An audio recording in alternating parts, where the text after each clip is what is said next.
We're also getting reports this morning of an explosion, a bomb explosion in Russell Square. Some eyewitnesses say it was in a litter bin, and some eyewitnesses also say that it blew the top off a bus. And Scotland Yard have now confirmed that there was an explosion in Russell Square. We can talk to an eyewitness, Jim Millington. What did you see, Jim? Yeah, I've just walked down from work. I heard the bomb go off and went down the road to see what had happened. I presumed it had been Euston Station. There's a bus, formerly a double-decker bus, outside the BMA building, and clearly destroyed by a bomb. And there are at least one or two fatalities laid out on the pavement. But I went to see if I could help, but obviously the police are pushing people back now, so they're clearing a cordon around the incident now. So, earlier eyewitness reports talked of a bomb explosion in a litter bin. I don't know that. It must have been on the bus because the top deck is destroyed and what's below is not destroyed. So it was a bomb on the top deck of a bus. And what sort of damage was caused? Well, the top deck was completely destroyed. It's gone. It's like an open-top bus, and there's blood stains on the front of the BMA building there now. And we're also just hearing, Jim, that there have been multiple explosions in London. We're hearing also from Scotland Yard, and trade union people are saying that they've received reports of explosions on 3 buses in central London. Yeah. So what was the scene then? Were people being rescued and pulled off the bus? No, they were walking wounded, heading away. The police were running to the scene, and women crying, the usual sort of scenes that these incidents cause, I suppose.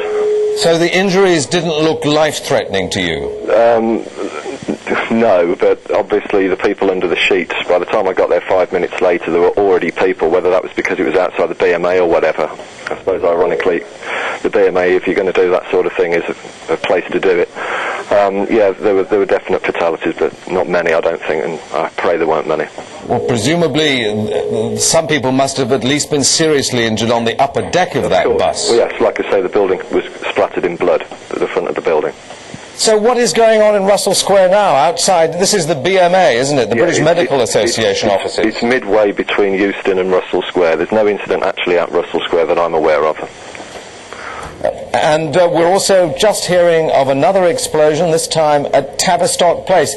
That's not far away, is it? That's it. That's the one. That is it. That's Tavistock this is the Place. same one? Yeah, it's the same one. So you haven't heard or seen anything of explosions apart from the one in Tavistock Square outside the BMA? That's correct.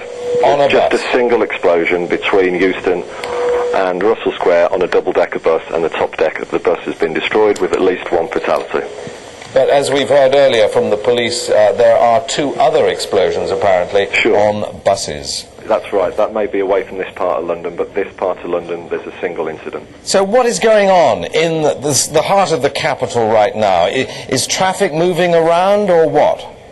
No, the road is obviously closed. The police have put a cordon around it, and you know, the incident is effectively over, and they're treating the sick and getting people off to hospital. There's UCL hospital nearby, and they'll be treating the sick and injured there, I suppose. So there is no sense of panic in the city of London? Course, yeah. People were running away from it, and other people like myself were trying to get there to see if they could help. I presumed it had been Euston Station, and maybe, you know, help I could offer, but by the time I got to the scene, there was nothing I could do.